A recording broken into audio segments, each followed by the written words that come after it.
Turning to ITMate and the crackdown on domestic violence right here in Indianapolis. At the turn of the year, IMPD conducted Operation Domestic Disruption to arrest the most violent offenders with active warrants. ITMate's Cody Fisher found out how effective it was.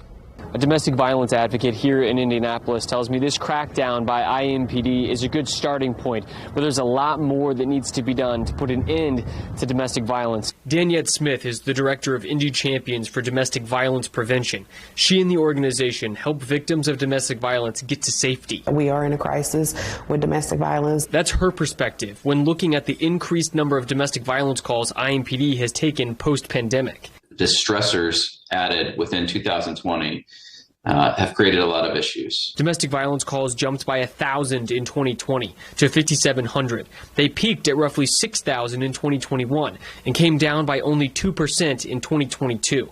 IMPD says these numbers don't tell the full story. It's difficult to get a full grasp of the impact of domestic violence within our community because we know that some of the incidents do go unreported. That's one reason for Operation Domestic Disruption.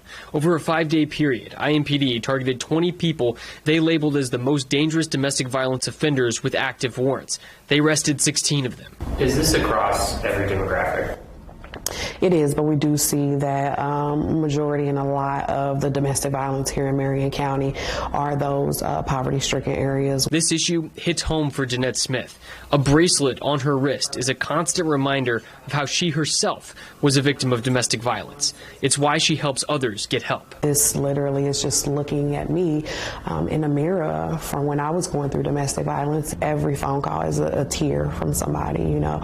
Every phone call, there is a barrier that may be keeping them there. Smith says Indy Champions is grateful for the IMPD crackdown and solidified partnership with police. It allows them to continue to raise awareness. They're currently working with policymakers to combat key areas of need. Those emergency shelter placements is something that huge that our city needs added. There's never enough beds. If you or someone you know is a victim of domestic violence, or even if you don't know if you're a victim of domestic violence, but you think that you might be, call the number on your screen right now. Area code 317-210-0866 to be connected to resources that can help. Reporting in Indianapolis, Cody Fisher, Wish TV, ITMate.